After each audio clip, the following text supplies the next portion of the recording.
సంచలనం సృష్టించిన విశాఖ యువతి మౌనిక హత్య కేసులో ట్విస్టులు, క్రైమ్ థ్రిల్లర్ సినిమాను తలపిస్తున్నాయి. పోలీస్ కస్టడీలో నిందితుడు వెల్లడించిన విషయాలు విస్మయపరుస్తున్నాయి.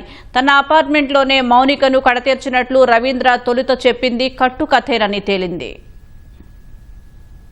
డేటింగ్ యాప్లో పరిచయం, కొన్నాళ్లకు మనస్పర్ధలు, ఆ తర్వాత యువతిని చంపేసి శరీర భాగాల్ని ముక్కలుగా నరికి ఫ్రిడ్జ్లో పెట్టడం, తల చేతుల్ని నిర్మానుష్య ప్రదేశంలో జీడి తోటల్లో పెట్రోల్ పోసి తగలబెట్టడం.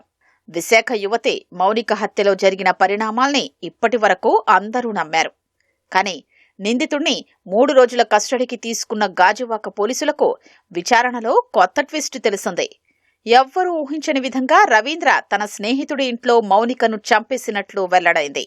అక్కడ్నుంచి ట్రాలీ బ్యాగ్లో మృతదేహాన్ని తన అపార్ట్మెంట్కు తెచ్చినట్లు బయటపడింది.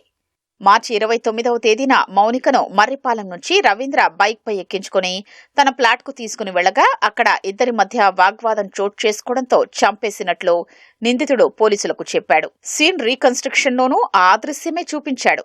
కోర్టు అనుమతితో విచారణకు కస్టడీలోకి తీసుకున్న పోలీసులకు సీసీ కెమెరాల్లో మౌనిక ఎల్వీ నగర్లోని రవీంద్ర ఫ్లాటుకు వచ్చినట్లు ఎక్కడా కనిపించలేదు.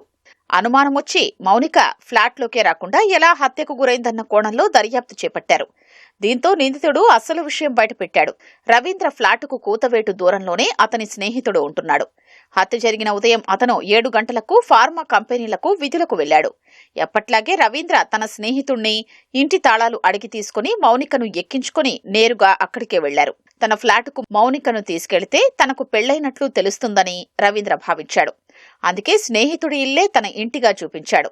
అక్కడ సైతం వారిద్దరి మధ్య వాగ్వాదం చోటు చేసుకుని మౌనిక గట్టిగా అరవడంతో రవీంద్ర మౌనిక నోరు నొక్కే ప్రయత్నం చేసినట్లు విచారణలో వెల్లడైంది.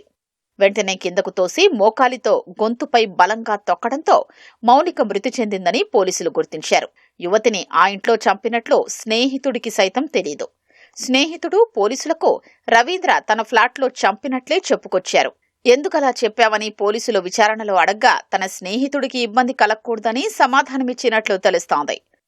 హత్య చేసిన తర్వాత మౌనిక మృతదేహాన్ని స్నేహితుడు ఇంట్లోనే రవీంద్ర ఉంచాడు. నడుచుకుంటూ 100 మీటర్ల దూరంలోనే ఉన్న తన ఫ్లాటుకు వెళ్లాడు. కొంతసేపు అక్కడే ఉండి ఒక పెద్ద ట్రావెల్ బ్యాగ్ తీసుకుని తిరిగొచ్చాడు.